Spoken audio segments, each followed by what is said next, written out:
is the Mid-Morning Show. Hello there, and thank you so much for joining us for yet another episode right here at Afarmers Media. My name is John Matava, and of course you're just in time for the mid-morning show na kama kawaida, and of course we are giving you some good vibes all the way to 1 p.m. and of course I'll be expecting some of your comments and request pia pale on Facebook, Twitter, Instagram. Let me know what you're doing on this Friday. It's Friday, and of course weekend is here, and let me know what exactly you are doing. And of course, kama kawaida, every time we always give you that vibe. And of course, we're coming with a great topic this time. And today we discuss all about going the going the organic way. I mean, most of you have had the organic farming, the organic food, and all that. But today, let us know what it takes, what you need to know all about the organic farming. What are some of the benefits of organic farming? If you've done organic farming, where can you sell your crops, and what exactly can you do with your production? And of course, farmers who are willing to join the organic farming will tell you how to start it and how to make sure that everything is going on well. And of course, it's a show that is taking you up all the way to 1 p.m. and of course I'll be interacting with one Marshall Nyagilo, who is a lead agronomy consultant from the Africa Farmers Association of Vertical Farming. And of course, he will be coming along to share some light, or rather shed some light on what you need to know all about the organic farming. Why is it important? And could this be the future to the agriculture right here in Kenya? And of course, that is all we are talking about. And of course, agriculture is largely dependent on the nature, but climate and global warming issues are making up farming unpredictable. And that's why most of the farmers are now going the organic way, which means no use of synthetic fertilizers, no use of synthetic chemicals. It's purely going organic. Ama wengine labda wanasema the natural way, the way vile mambo iko kwa ground, not using the fertilizers, not using these synthetic chemicals, purely doing it water and the crops.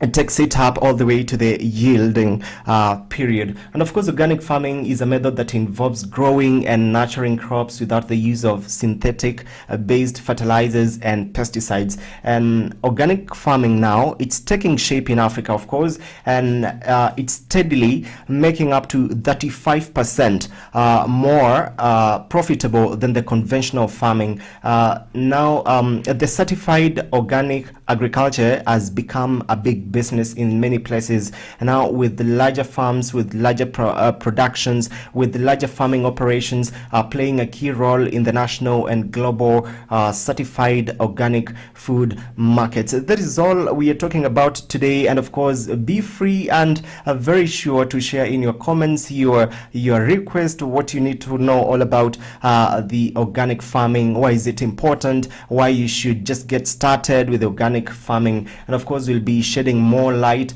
into that and getting to know what it takes for you as a farmer to get started to be an organic farmer. And of course, we'll be also talking about the organic food, whether we could have some food policies, that is for the organic companies that are producing food, whether we could be having that policies in the government, in the county government, to make sure that farmers, those who are doing it, they actually take their produce to the next level. And of course, we also will be looking at what types of soils that need for you to go organic, and which crops maybe are more profitable for you to go organic. And of course, we'll be discussing much into that.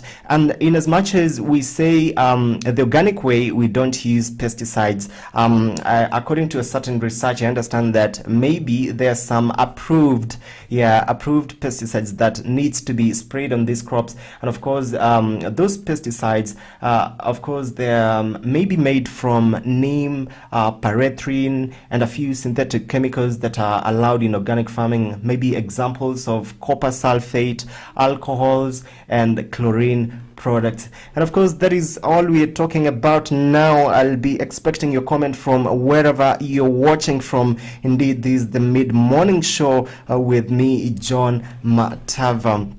And of course, from the look from your screen, you can see some of the foods that are grown organic. You can see the farming, how it goes. You can see some fresh produce.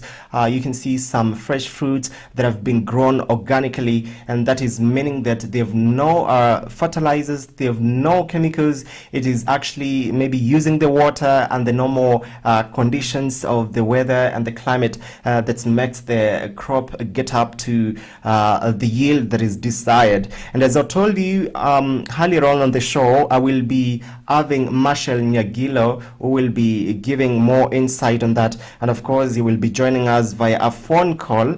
We'll be joining him just in a few minutes. And of course, organic farming, it's taking shape in Africa, and of course many countries are now embracing organic farming. But kuna ule mkulima labda najiuliza, this organic farming, you tend to have these crops very expensive. You tend to have the organic foods, of course, they are very expensive compared to the crops we grow on conventional farming. And of course, we'll be shedding more light why you find the organic food very expensive, and especially in your food outlets, in the supermarkets, in your nearest mama kibanda hapo. We'll be talking much more about that and what you need to know. Why you should go organic, why you should be natural. Because actually many farmers, and actually in Africa and many countries, of course, they are doing the farming with the use of chemicals, fertilizers, because of the current unpredictable climate change, unpredictable diseases, of course. But when we mean organic, we mean business and doing it without any other thing, just natural the way it is. And of course, as we dig deeper into that, before we will be having a conversation with our own guest, I would just like to give you an update with the trending stories right here, and of course, that are making headlines in the agriculture space. And we are getting started. Farmers are advised to not to abandon a drought-resistant food crops. And now that is, farmers in Elgeyo Marakwet have been advised against abandoning cultivation of drought-resistant food crops, which can also be stored for longer periods, pointing out that sorghum, green grams, and maize can be beneficial in the short term, as farmers can sell them off for cash, and same as they can be stored for an extended period of time in case of failure to get to the market crops. And of course, it is one of the stories that is making headlines from Elgeyo Marakwet. And of course, this applies to all farmers from wherever you're watching from. There is a need to abandon the drought-resistant food crops and just go to the crops that are making fast cash. What happened to capsicum? What happened to tomatoes? What happened to onion, basils, lentils? Name them. The list is endless. And of course, those are crops that can give you a very fast cash, and of course, they will take minimal time actually producing them in the farm. And of course, we'll be also looking why is it profitable to go organic, and of course, why is it the basic requirements that you need as a farmer to get started as an organic product, and as an organic farmer, what you need to get started. I understand there are some certification processes that you need to undergo if maybe you are going to do a large-scale production of organic foods. And of course, you'll need certification, and filling the forms and all that, so that when people are getting the produce from you, it's actually certified and not something which has not been verified. And of course, we'll be digging much deeper into that. Moving on, poor maize harvest anticipated in Nakuru County. And of course, the larger Nakuru County, which is among the high producing maize areas, is anticipating a poor harvest of the staple food crop this year. And now the county director Director of Agriculture, Frederick Owino, said a number of farmers have already started cutting the standard maize to feed their cows since the recent frost and prolonged drought have left no hope for any meaningful harvest. And of course, however, said the farmers who had planted beans as a standalone crop have harvested a good amount, and the demand is quite high. And that is those are some of the stories that are making headlines right here at Afarmers, and indeed we'll be looking at more stories. I'd just like to get started and introduce our guest who will be joining us via a phone call, and of course they'll be talking to us where they are calling from. Yeah, and how organic farming, how it has worked for them, how they felt doing organic farming, and which crops maybe we should get started if you're willing to get into organic farming. And of course, they will be joining us to shed more light into that. And at the end of the show, of course, farmers, you'll be able to know the most important, why you need to go organic. And this, tunaongelea mambo natural hapa, kienyeji, the real kienyeji, and how things be on the ground. All right, so I'm trying to reach my guest on the other side. Yes. Yeah, hello there, Marshall. How are you? I'm fine, thank you. Yeah, thank you so much for joining us. You're just in time for the mid-morning show right here at Afarmers Media. Much welcome. Thank you very much, John. Yeah, and maybe you could just start by telling us your name, what exactly you do, and I'm sure you've dealt with a lot of crops in the organic space. Yeah, talk to us just a little bit into that before we get into the main details of the conversation. Thank you very much, John. So, I'll begin by first greeting everyone. Good morning. I think we are still in the morning hours. Absolutely. Yes, so my name is Marshall Nyagilo Ouko. I'm an agronomy consultant by profession. So I do deal with the training of farmers in matters of organic farming, training farmers on orchard establishment for export crops like avocado, macadamia, the fruit crops. And also I usually do a risk assessment on farms before starting an agricultural project. Then I also deal with bee farming. Yeah. So I train basically on the apiculture, what to plant for the bees and how to manage the hives. And I'm also dealing with seedling propagation. Yeah. That means macadamia, fruit trees majorly, hybrid popples. So my profile is quite broad because I've worked in up to 5 industries which are so different and have very versatile policies when it comes to agriculture. That is from the tobacco industry to pyrethrum industry to horticulture industry. Then I came to the EPZ, the export zone industry again. Yeah. And bring in the apiculture industry just basically on management of apiculture projects. Yeah. So that is Marshall. It's quite wide, but I like to learn more from people. Yeah. Yes. Oh my, that's brilliant. You really, can we say blessed with quite many titles or something? It's the passion in the field. Okay. Yeah.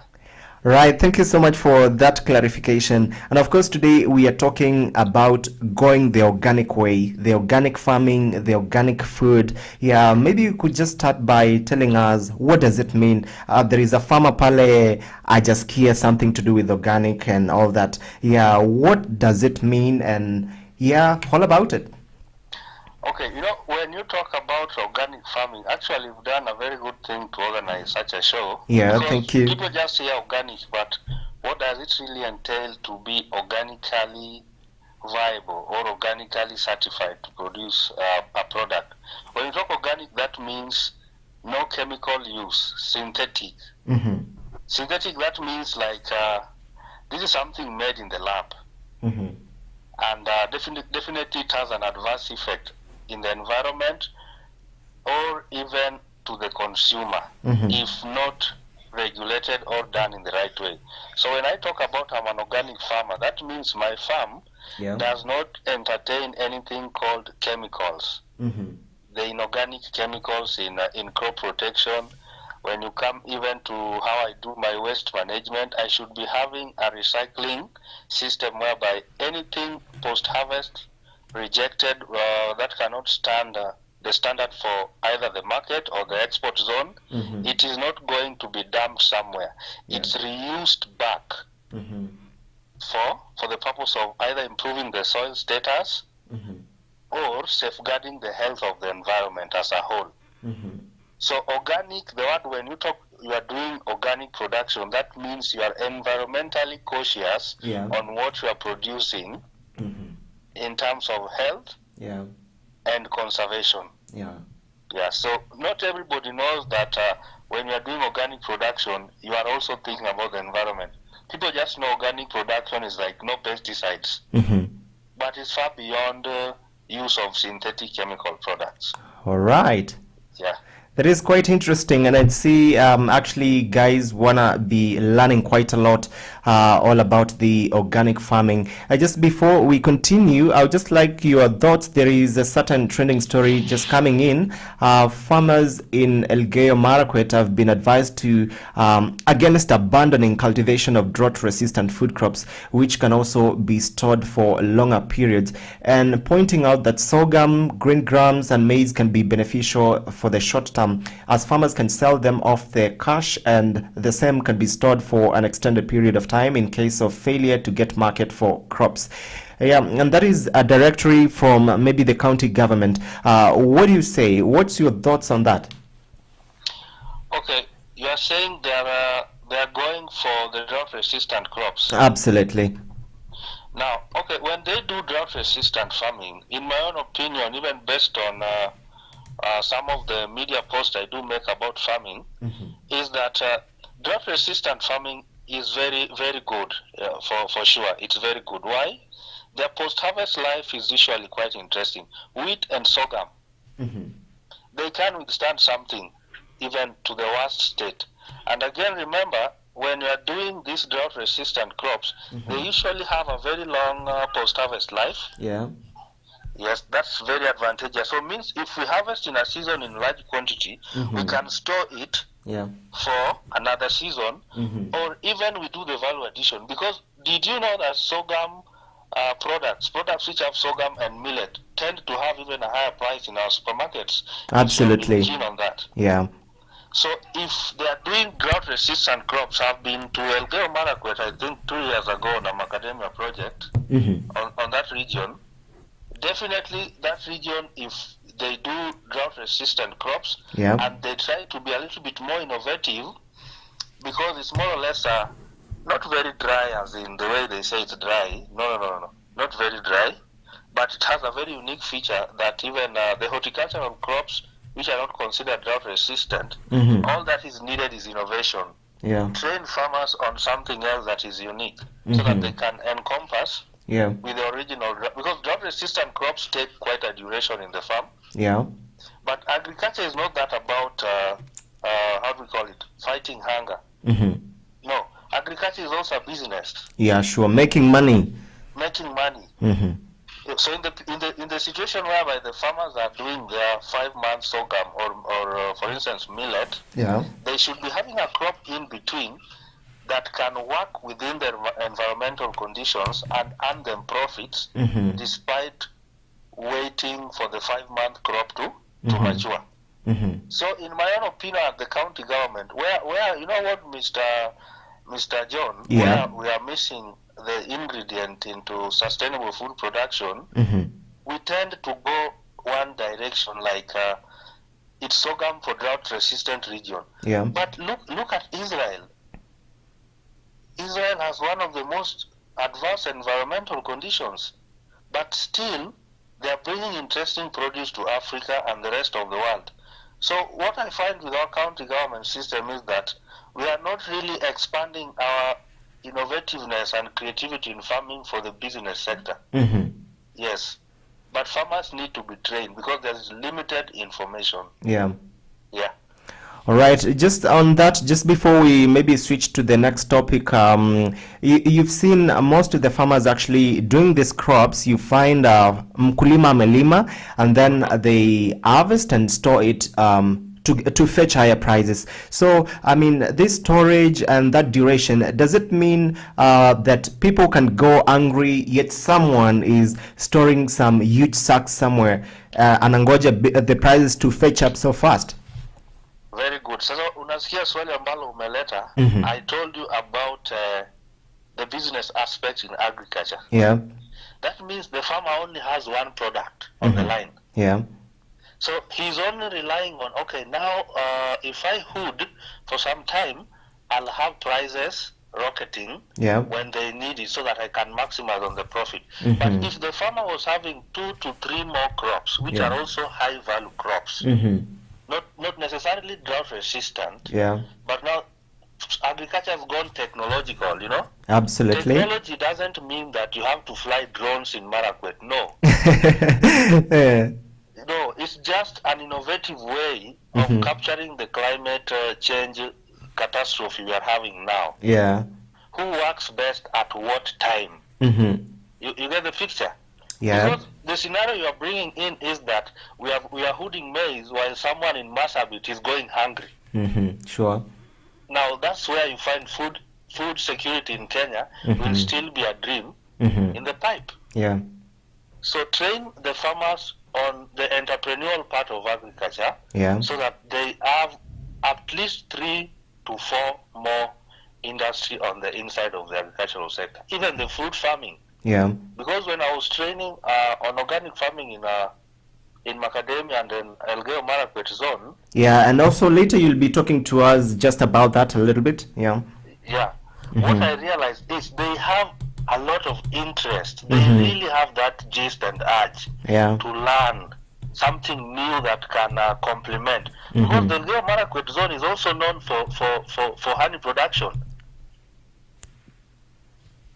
Yeah.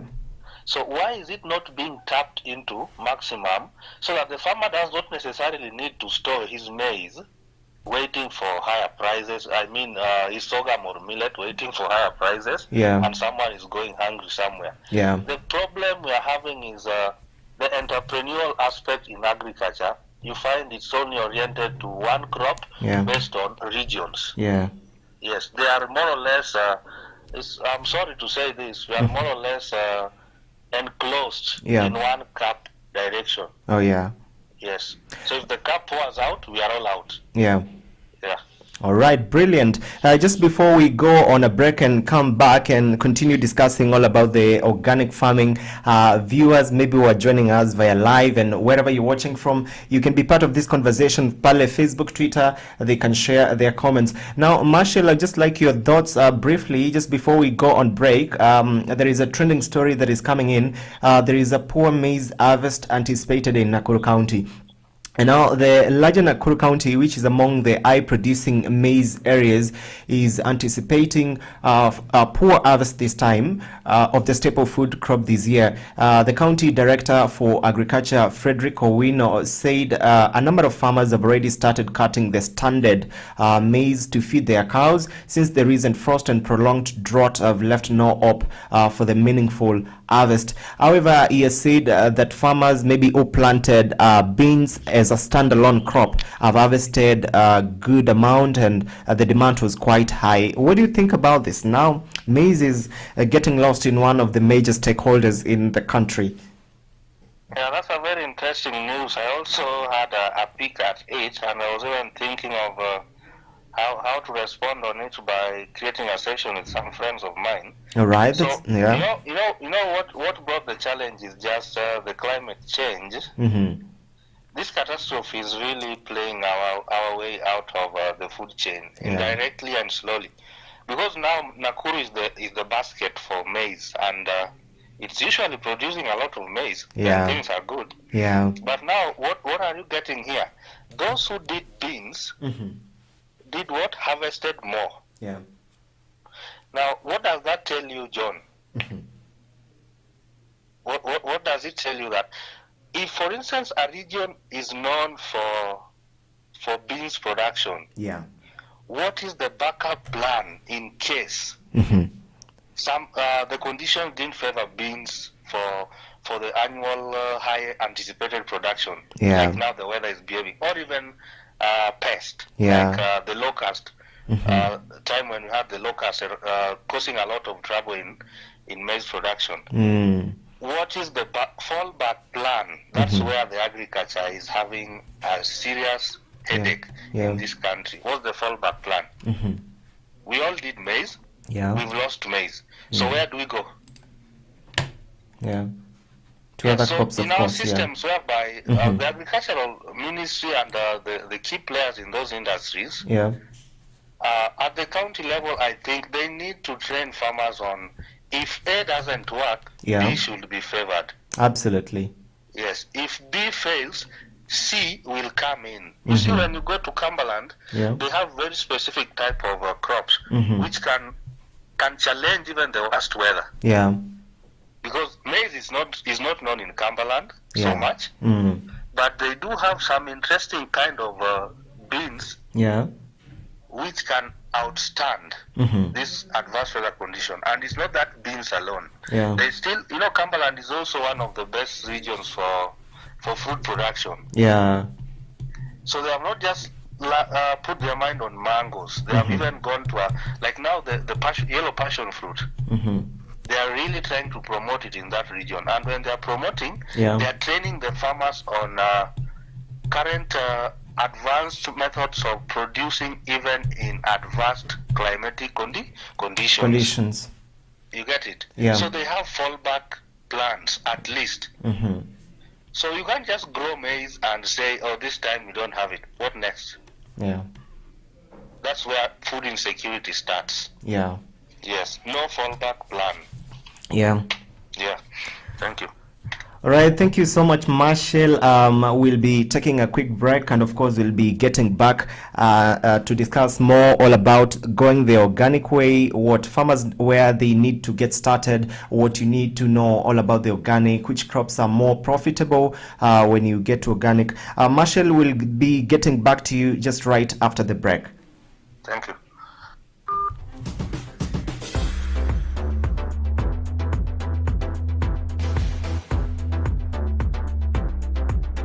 This is the Mid-Morning Show. Papai ni moja ya tunda mashuhuri kwa kiasi kikubwa nchini Kenya. Pia tunda hili linaweza kuwa na faida mbali na afya katika kukuza uchumi wa mkulima wa zao hili. Pia linaweza kuwa chanzo kikubwa cha pesa za kigeni kwa kuuza nje ya nchi. Uzalishaji wa papai nchini Kenya ni kwa kiasi kidogo ukilinganishwa na mahitaji ya watumiaji. Hivyo inahitajika nguvu zaidi katika uzalishaji wa zao hili. Zao hili limeshamiri kote nchini kwa kutoa mavuno bora. Ungana nami niweze kufahamisha bayana na kwa undani kuhusu zao hili la paipai.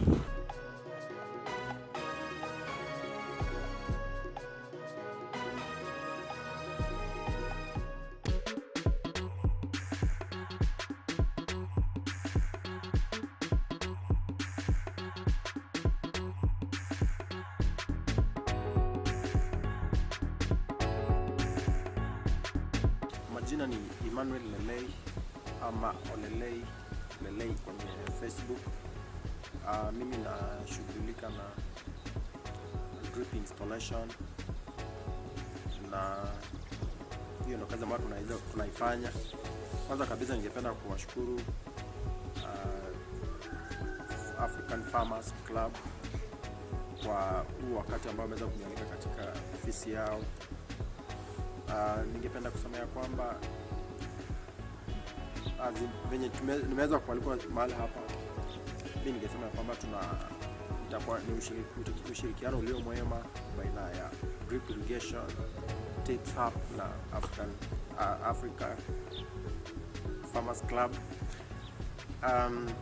Nimekuwa nafanya hii kazi kwa muda mrefu.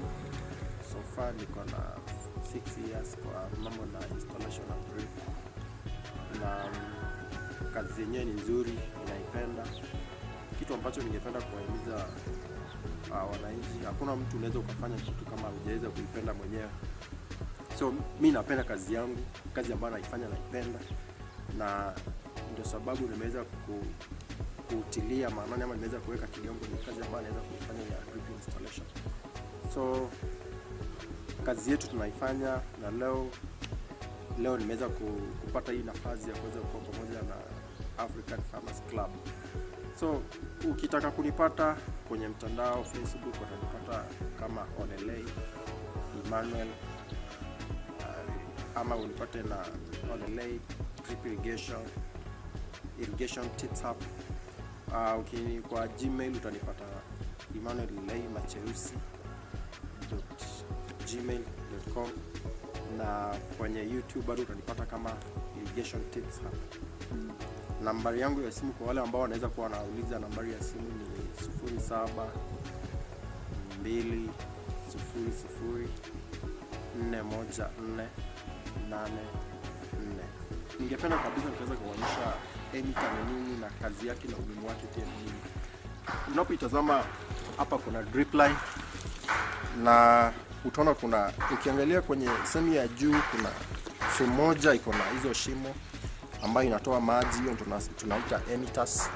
So maji, wakati wote maji inatokea kwenye hizo emitters, na hiyo emitter ikiweza kuwa uchafu ikiweza kuingia humo ndani haiwezi kutoa hiyo maji. So emitters ni kitu muhimu sana kwa drip line, maana hiyo ndio ina release maji ikiweza kuenda kwa mmea. So ningependa kueleza tu kama mtaweza kujua wakati unafanya installation ya drip, kama wameinstall shamba yako, make sure unaangalia kila wakati hizo emitters kama zimeangalia juu ama zimeangalia chini. Zikiangalia chini, hapo in the bottom yake kuna kwa na chances ya uchafu. Wakati uko na uchafu kwa tank, ipite kwa filter, ikifika pale itaweza kublock hizo shimo na zitaweza kutoa maji. Number 2, wakati unafanya installation hapa kuna aina moja ya starter connectors, na ambayo sio starter connectors, hii tunaita mini valve, ambayo ina uwezo unaweza ukaifunga mwenyewe ama ukaweza kuifungua. Kama unavyoona kuna maji yanatoka, na kuna ambayo ni direct starter connectors. So hii ni mojawapo ya mkulima mwenye anaanza anaweza akatumia kitu kama hii, maana anaweza akacontrol ama ako na maji kidogo, unaweza ukacontrol wakati umefanya installation yako, unaweza ukacontrol hii maji, maana hii itakuwa na kazi kubwa.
This is the Mid-Morning Show.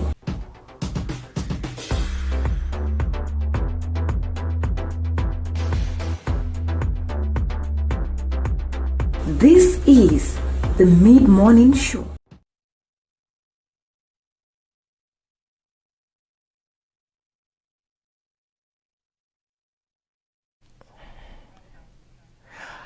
Right, welcome back to the program. It is exactly 13 minutes past 12 p.m. and of course you are just in time for the mid-morning show. My name is John Matava. You've been hanging with me all that time up to 1 p.m. and of course today's discussion, it's all about going the organic way. Yeah, that is the organic farming, organic food. Yeah, na kama mpenzi mtazamaji popote ulipo, ni mara ngapi umekula chakula ambacho ni organic, that's meaning the natural food which is grown without pesticide, without synthetic fertilizers and all that. And earlier on in the show, I told you my guest will be giving some light and shedding more light into that topic because they've been in the industry for quite a long time, training farmers all about the organic farming. And that is one and only Marshall Nyagilo, who has been talking to us more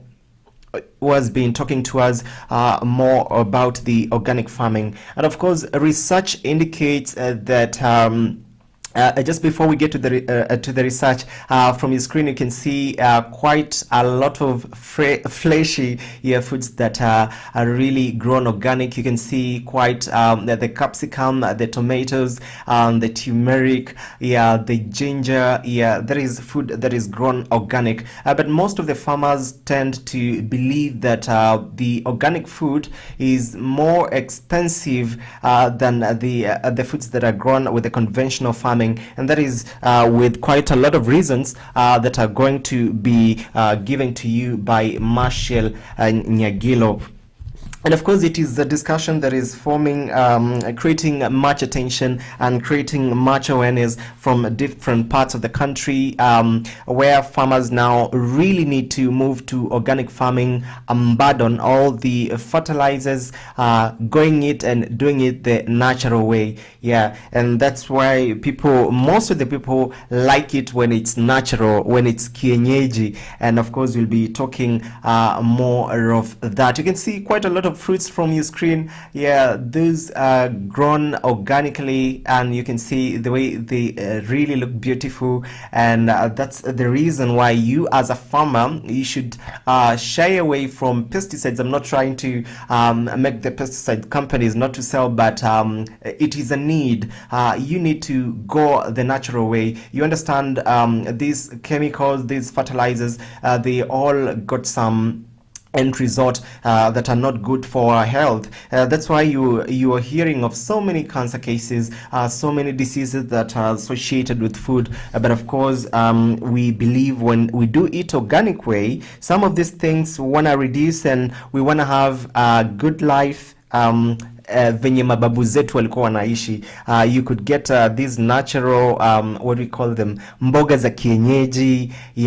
They've no need to add fertilizer, no need to add chemicals, because they didn't know just like doing it natural, to make it natural and sound sweet, natural. So we'll be getting back to that, but before we just dig deep into that and have Marshall online, we'll be looking at research that indicates that great wealth and education levels are correlated with food purchases. Further, there are trends in some lower income countries to produce certified organic crops solely for export to wealthier countries. This sometimes generates a situation in which the farmers themselves cannot afford to buy organic food they are producing. Marshall, welcome back. And we are just looking at a certain research that says these organic food, they're really expensive, and the farmers themselves cannot afford to buy the organic food. What's your take on that? Now, that's a very good and interesting question. You are saying they're very expensive and the farmer themselves cannot afford to buy it. Absolutely. Now, I'll ask you one question. I'm the one producing the product. So that means once it has gone out of my farm gate, it has gone some value addition in terms of even the packaging and other stuff. So I cannot go back there to the shelf and buy it. But John, let me ask you a question. If you're the one producing honey, Yeah. yourself, Yeah. will you still go to the supermarket to buy honey? No reason. Correct. So that means the farmer is the one producing the organic product. Definitely should not be the one going to the shelf to buy it, but the consumer. The word here I was expecting was consumers. That's right. Yes. Now, when you come to consumers, consumers will fall in three basic, let me say 2 categories.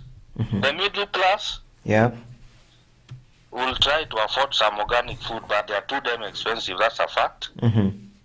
And remember, what makes organic food so expensive? If you look at the key principles of organic farming, you find health as the core principle of organic farming.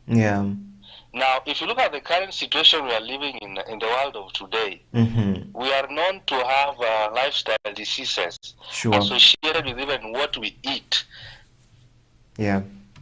So, once you hear the price going up and somebody tells you, man, I can't buy the organic vegetable at, let me say, the Carrefour, it's trending at around 700 shillings a kilo. Let me just get back to Gikomba market and take it at 50. Now, the beauty or the disadvantage of the two, Gikomba market, I can't trace it. The Carrefour, I can trace it. So these two standards will definitely make the organic product to be expensive. Absolutely. If anything goes faulty at the Carrefour, where I was even sourcing, for instance, the habanero or chilies, then I can go to the Carrefour and tell them, you know, you sold me a product that did A, B, C, D. Who was your supplier? Who was the one farming it? So it's like it's tagged. We can follow back to the producer and even bring a case. So definitely the cost has to go higher. So it's going higher based on the standards it's following in terms of production. Yes. All right, thank you so much for that. Now, maybe there are farmers who are stuck and they really don't know where to get started in as much as organic farming, organic food is concerned. What do you tell them? Which is the base? Where should they get started? That's a very good question, and it's quite honest. You brought this up at the best time when majority of people in Kenya are asking questions and asking, where do I start when it comes to organic farming?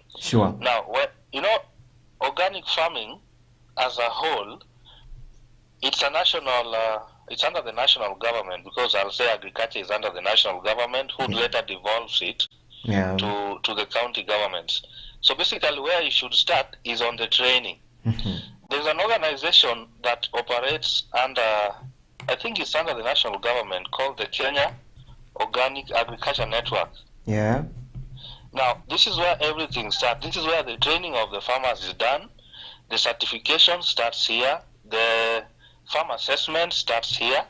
So, under the county government, partnering with the national government, who has devolved this assignment through COAN, the Kenya Organic Association, or Kenya Organic Agriculture Network, this is where now the farmer goes through the county government. It's like the county government invites COAN to come and do an enlightening session, because the key challenge here, farmers lack information.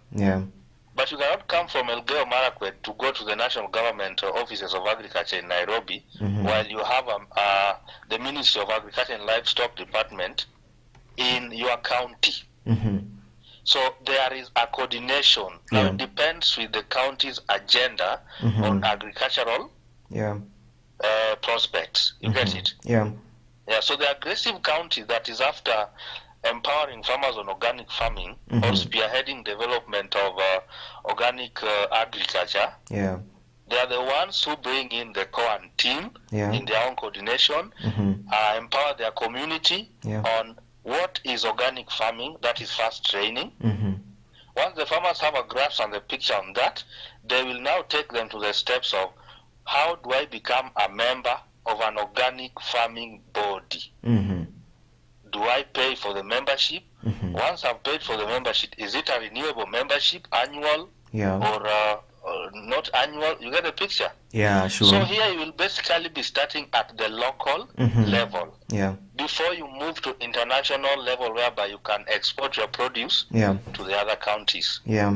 in Africa or even in Europe. Yeah. Yeah, so that's how it will start. Yeah. Now that, Marshall, you are a lead consultant for the Africa Association for Vertical Farming, I understand earlier on you said you were able to do a training on organic farming on macadamia. Maybe just briefly talk to us about that, and which crops do you feel favor the organic farming more probably? Okay, thank you very much, John. Now, when I was training on, for instance, on macadamia, you know, is an EPZ crop, Yeah. export zone crop. So most of the clients you find in Europe, they tend to ask if you are GRASP or GAP certified. Now, for you to be GAP certified, that means the farmer who you have contracted to supply you with the product Yeah. must be trained on the basics of how to do organic orchard management for the macadamia, to the sense that there is no pesticide residues that can be found on the nuts. Yeah. So what do I do? Here I'll train farmers of how to use, for instance, naturally existing products or plants which can be used to suppress pest population. Yeah. Like for instance, you take chili, you bring in dry cow dung, Yeah. you create a smoke under the base of a macadamia tree. The smoke blows up slowly. This smoke tends to repel certain pests, like even the weevils, which are very dangerous in macadamia nuts. Yeah. It will try to repel them or hinder their main activity so that the damages are lowered, as opposed to when you take a pesticide and spray. If a residue is found in one container for export, do you know everything goes off and even the license is revoked? Yeah. Yeah, so what I was doing to train farmers was, how do I handle a major pest? Number two, how do I handle my soil health in terms of manure, conservation, conserving the soil? And again, once I've harvested my nut, how do I store it so that it doesn't get things like mold? Because mold is a direct reject, again, the farmer will lose. Yeah. Yeah, so here what we were basically doing was training the farmer from step one. When you transplant the seedling, start initiating or implementing an IPM strategy that we call the Integrated Pest Management System. Yeah, right. This one will use traps, sticky traps. This one will use even repellent crops along the border of your farm. Yeah. Whereby the farmer can grow repellent crops which at the same time he's harvesting or she's harvesting for our own use or even for sale. Yeah. Now, if a major buyer, like from my own experience in Europe, they will visit Kenya once in a while, and they will randomly select a region they want to go to. Yeah. So if they select that region, they should find the report you gave out is what is on the ground. Yeah, so that's where I was dealing with the training of macadamia on organic global gap requirements for the export zone. Yeah. Now, when you come to who amongst the crops of organic farming, which one is the most profitable? I'll surprise you here. All vegetable crops are profitable, organically grown. Why do you say so? Why do I say so? I've had an engagement with major suppliers to places like the Carrefour. Yeah. How do we call it? Is it Walmart or what? There's a major... Yeah, Walmart, ShopRite, Walmart. Yeah. And they usually have a session whereby we are talking, asking me, Marshall, where do I source this? How can I be sure it's ABCD? Yeah. What did they tell me? What the organizations require from them to supply on weekly basis, they can only achieve 20 to 30%. So that gives you the question that all of them organically produced are profitable. Number two, Kenya doesn't have so many registered organic farms. There are not that many. Yeah. There are few. Now, if you're producing the vegetables from the colored capsicums, especially colored capsicum, the yellow ones, they are the most damn expensive. Mm-hmm. There's a crop called vanilla. It takes long to mature, Yeah. but too damn expensive to find in the market. Yeah. Asparagus, you can't find it. Yeah. You know. Now come back to lettuce. Yeah. Lettuce is quite in high demand, but the supply is too low. Yeah. Go to broccolis, you know.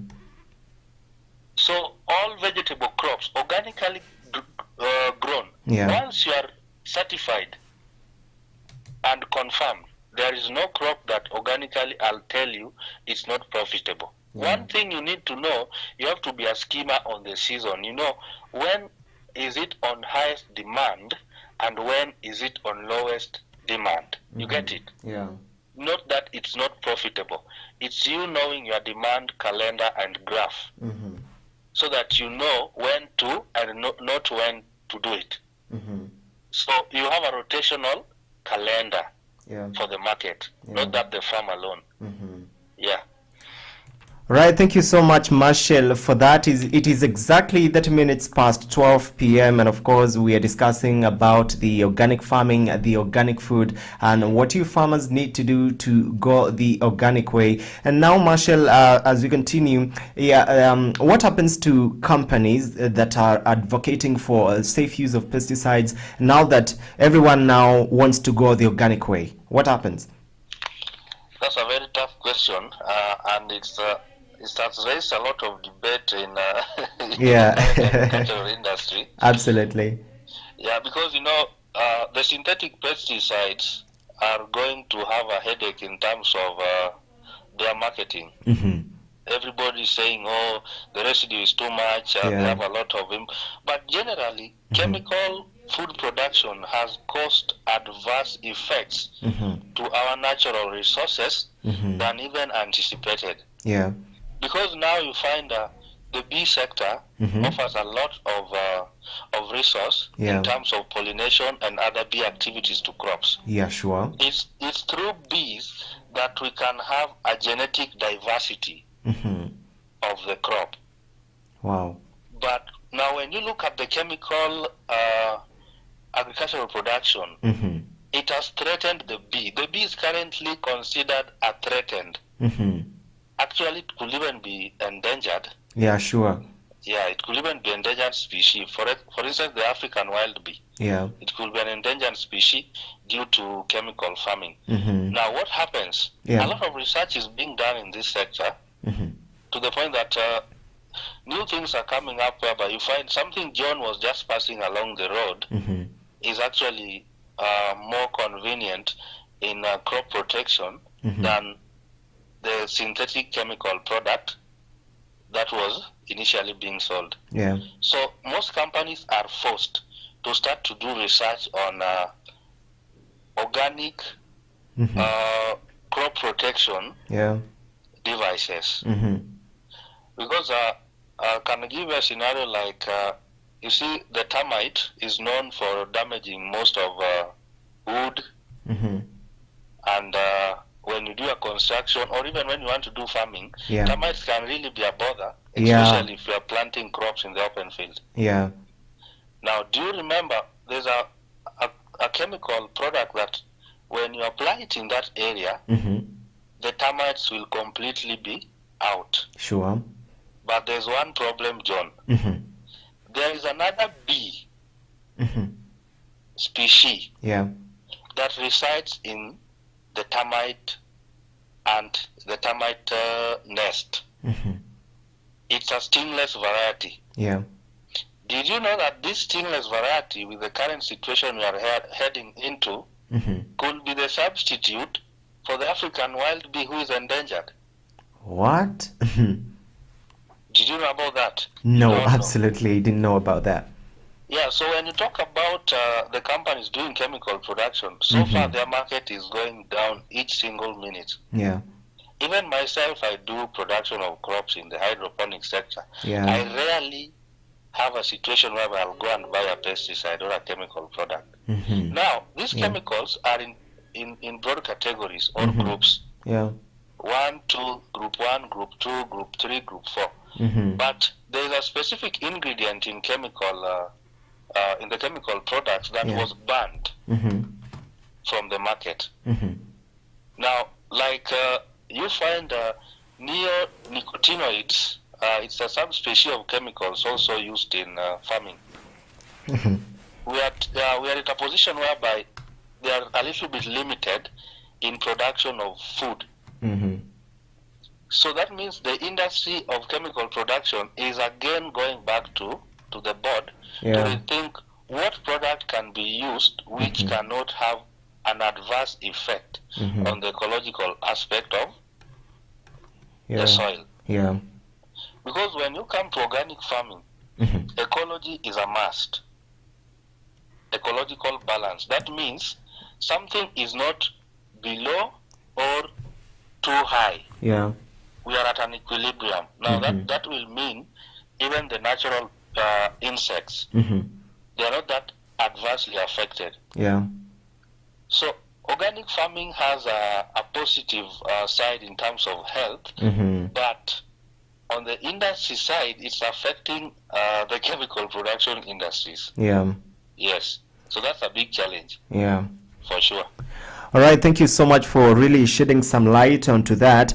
Maybe there are farmers who are asking themselves, now they've gotten into the organic farming, they're producing the organic food, where exactly should they sell their produce? Because you understand the production of organic food is not the same as the production of while using the conventional methods of agriculture. So which are the closest places to market your product, and especially when you've gone the organic way?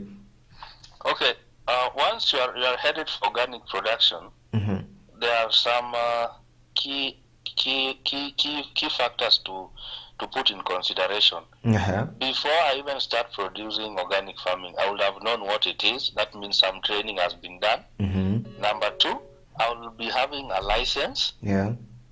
And being a registered member of the Kenya Organic Agriculture Network. So through the Kenya Organic Agriculture Network, because you're a registered member, their produce never stay in the farm. He's a member already there. When his product is ready, he just contacts his registering organization and will tell him, okay, John, ABC is an organization that needs colored capsicum, which is organically produced. How many tons can you bring in? So the market is diverse. Only thing is, have you done the requirements as proposed or as written in the policy for organic farming? Yes. Are you registered? They'll even ask for your registration number. Did you renew your license? Because they usually even send inspectors to your farm to see if you are really committed to the standards set. So you are not about to be worried on matters of the market. The market is there.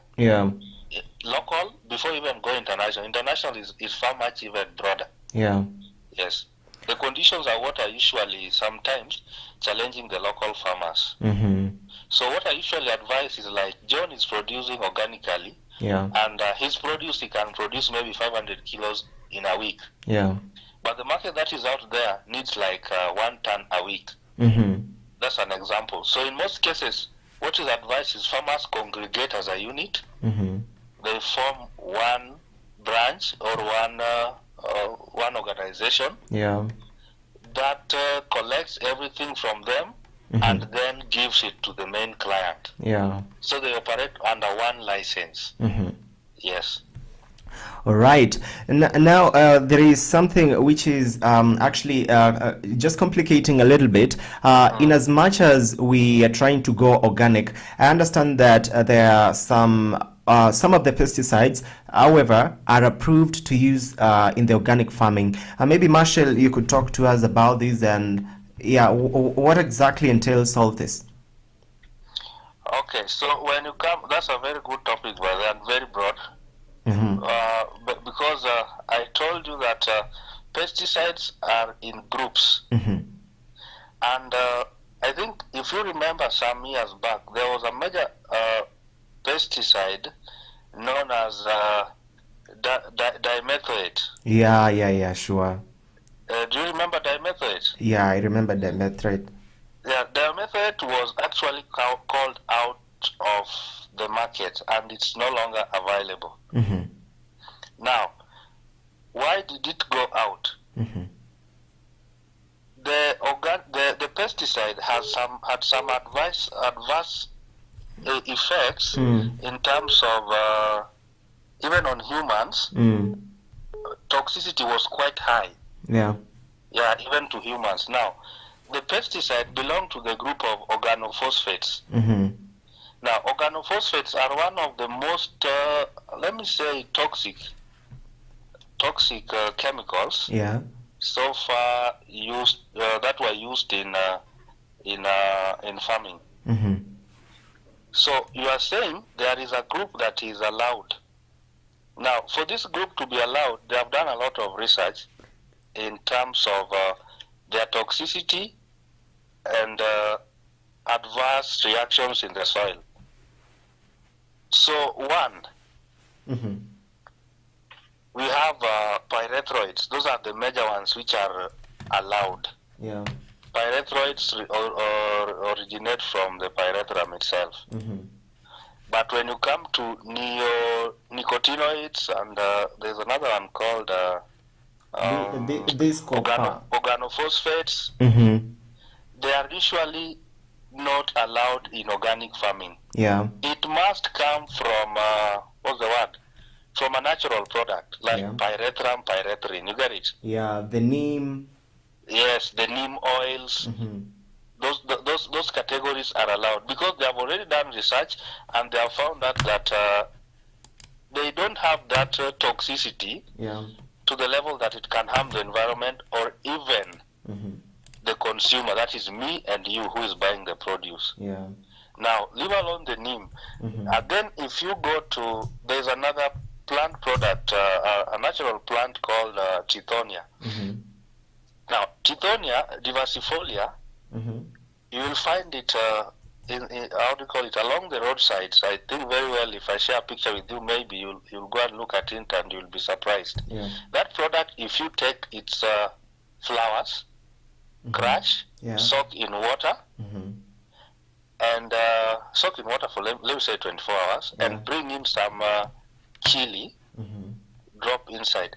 If you apply it to a crop, you definitely find pests like aphids or even white flies that were already landing on the leaf area of a crop tend to have an impact. That product tends to have an impact on them. Yeah. So in short, it can lower the prevalence rate of a particular insect. Absolutely. Now that's, I'm giving you an example. Now that is a natural existing plant. So when you see them saying pyrethrins are a class that are already allowed to be used in organic farming, they are naturally existing products. They accept them. But let me tell you the sad thing about it. Sometimes when we are doing farming, we use a pyrethroid product, or the pyrethrins. Then we fail to use it at the right time or rightly. A farmer gets tempted and goes for a neonicotinoid product or an organophosphate product, sprays. Now, this thing has how do we call it? It has up to a clearance period of up to 14 days or 21 days. And this crop is like 2 weeks to harvest. He harvests the crop, takes it to the market. The pesticide residue is found. Now everything goes berserk. He ends up even losing his license and he's out. So when you say they have allowed a pesticide group, it must be originating from a natural existing product. Yes. Absolutely, and thank you so much for really sharing more insight into that. And of course, farmers can now believe going the organic way. It's the only way that can revive the future of agriculture in Kenya. And now, Marshall, I'd just like to be reading a trending news, and of course, I'll be needing your thoughts just before we go on a break and come back and finalize. We come back for the final hour. In Kisumu, I'm sorry. In Kisumu County, rice farmers embrace modern practices, and these rice farmers in that county have recorded higher returns following the introduction of improved efficiency and farming practices. And now farmers from the Kapondo B rice irrigation scheme in Kibo's area have hailed their leaders for introducing and embracing the upgraded combined harvester, which has hastened the harvesting process. Instead of 5 sacks they used to get through the manual harvesting, now they are getting at least 8 sacks because there is no wastage. Looking at such a technology in such a county, what do you think about it? It's a brilliant move, and especially being that the Western sector has not really embraced even technological advancement in farming, leave alone farming itself. But the key word when you close your statement was it lowers waste. Waste. Do you know that if you look at the statistics for food production in Kenya or even in Africa as a whole, of all that is produced, 40 to 50% end up as waste. And that's why you find food security is still a challenge, or a sustainable food production is still a challenge. So if technology is going to lower the waste, why not embrace it? Number 2, if technology is going to improve per unit area production, why not embrace it? And how do you embrace it? Empower the community. John, if you want to feed a nation, empower the community at the lower level. It's the same thing if you want votes, you go to the rural level. Yes, that's how technology will advance in a country in terms of agriculture. Take technology to the rural farmer, not a technology that ends at the national government research sectors only. With that, you can't feed the country, and I'm telling you this for free for the next 100 years. If you don't change the system where embracing technology starts with the local farmer at the ground or the community, then don't dream about food security. It's impossible to achieve.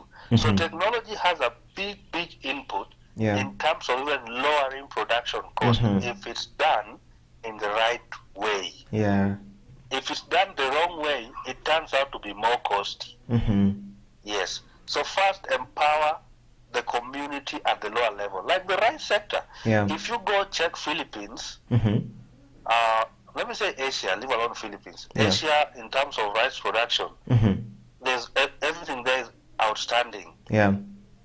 From planting to land preparation to harvesting, they have maximized on technology to the point they can now even produce rice in the hydroponic systems.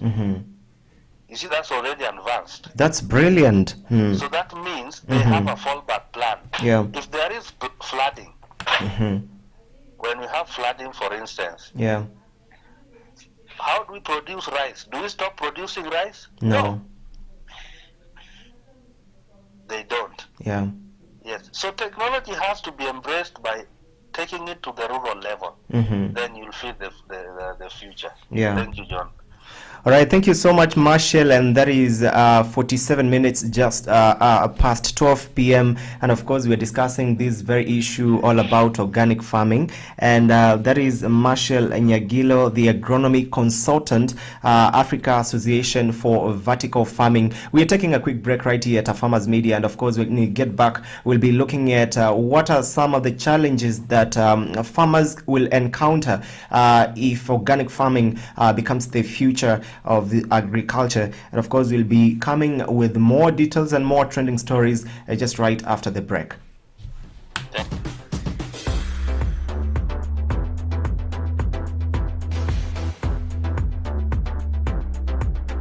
This is the Mid-Morning Show.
Amaranthus, or locally known as terere, is a highly nutritious vegetable that is cultivated and consumed as a leafy vegetable in many parts of the world.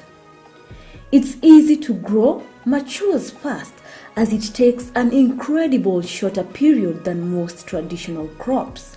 There are many species of amaranthus, with some green and others red in color. When growing amaranthus, ensure the soil is well drained and rich in phosphorus, and most importantly, ensure the seeds are well distributed to achieve an even spread when establishing a grain amaranthus field. Amaranthus is especially loved for its tender leaves and for their healthy dose of ions, vitamins, and a range of minerals.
This is the Mid-Morning Show.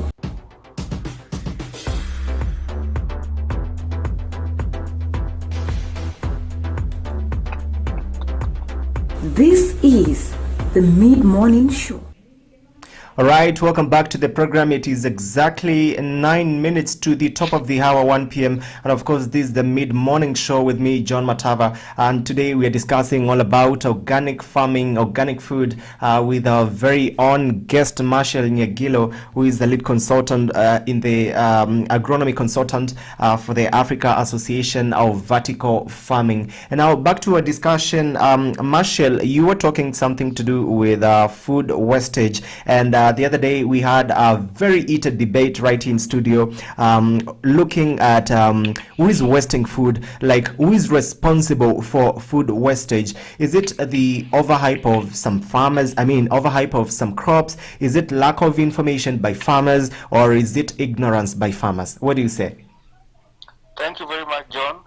Okay, when you talk about food wastage, it's quite broad. Mm-hmm. Because waste can come from the start of production, Yeah. To the final stage whereby we are harvesting. But majority of the waste usually comes at harvesting. Mm-hmm. Now, how do we get into food waste? Yeah. Food waste can result as one. Mm-hmm. You are harvesting a produce that is not fully Yeah. mature. Mm-hmm. 2, you harvest a produce that is not meeting the required market standard, so it's rejected. Yeah. Number 3, the produce goes to the target, for instance, retail stores. Then it's not sold within the requisite timeline based on its post-harvest life. There are those which are have a short post-harvest life, especially some sensitive vegetables. Yeah. So that means if it's not well handled at the display zone or in the retail store, it becomes not worthy to be sold. Yeah. So where does it go? That's a waste. Yeah.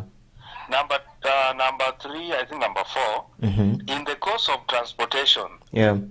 you are wasting food when you don't properly package it to its recommended physiological and anatomical features. Yeah.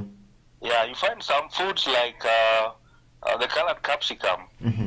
If you just take them and dump them in the pickup truck and move to the market, by the time you get to the market, the one that was on the lowest side will be having bruises. Yeah. Bruises you won't sell to anyone. For instance, Carrefour areas. Ukweli. That's a waste. So you look for Gikomba market or somewhere, City Market. Yeah. Go to City Market. By the time you get to City Market, it has a hole poked in it. Now the waste had advanced in percentage. Yeah. It can't be bought. It can't be sold. What do? It's dumped. Yeah. But remember, organic farming has something very interesting about food waste. Okay. Now, let me tell you, in a scenario whereby you have, let's say we have harvested 500 kilos, Yeah. and 200 have not meet the requisite standard, or have been lost in the course of transportation and packaging. Yeah. You don't throw it away. Go back with it to your farm. Yeah. So that means an organic farm should have a system whereby anything called waste Yeah. goes back to the farm to benefit a particular sector. Yeah. We have more or less like a symbiotic relationship. Yeah. So you either have a vermicomposting unit where you can introduce the red wiggler worms, Yeah. a vermicompost, the red wiggler worms, you use them, they will create for you a natural foliar feed. This foliar feed, you use it to feed your crops. So that means you don't have a situation whereby you are crying, oh God, I've lost 200 kilos. Yeah. These 200 kilos, take them back to the farm.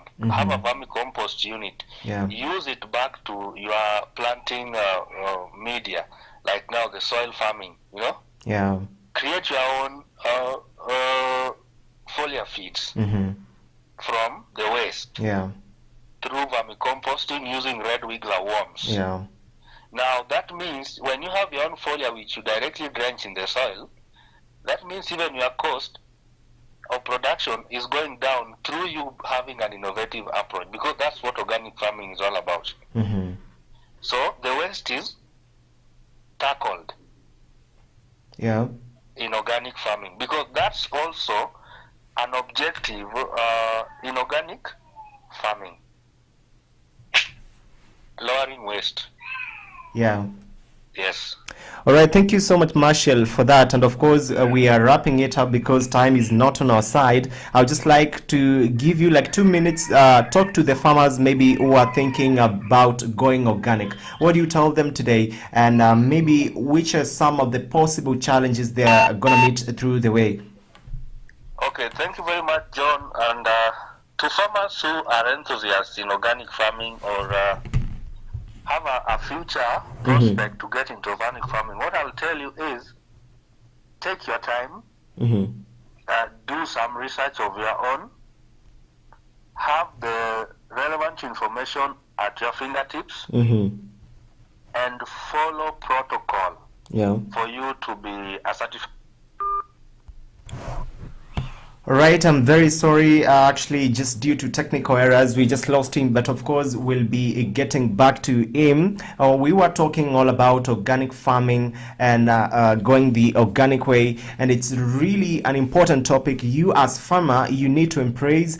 As we in this 21st century, we need farmers who are really going up with the time and getting updated with the technological space and everything and all that. So it's really, thank you so much for being with us all that time. It's been a pleasure having you all around from 11 a.m. to 1 p.m. It's been absolute pleasure having you on board, and of course I'll be reading some of your comments. Keep the conversation going on our socials. We'll be looking at that and responding right away to your needs and your requirements, your requests, your comments, yeah, and all that.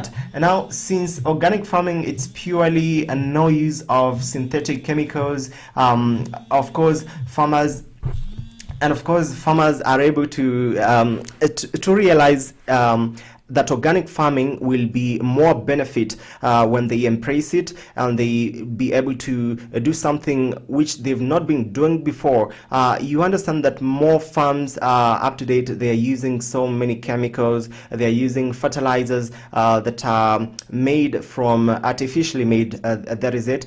But now, when we move to organic way, I believe farmers now, they are going to get a new feature and a new face of actually assessing the market, trying to get the market. And of course, we understand that the organic food that is produced tends to be more expensive, and especially in the supermarkets, in these core circles, in the restaurants, in schools, and all that. And thank you so much for that. Keep it right here at Farmers Media, and I believe you farmers gonna embrace organic farming because it's the only way and preventing us from quite a lot of many diseases that are brought recently by food. And of course, it is exactly 1 p.m.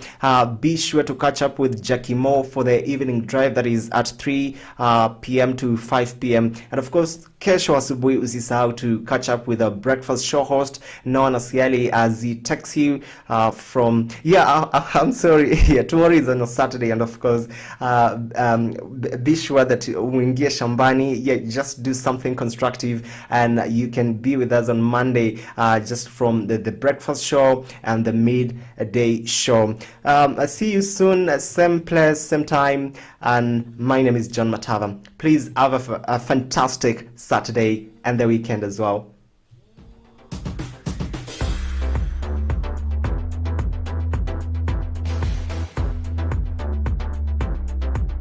This is the Mid-Morning Show.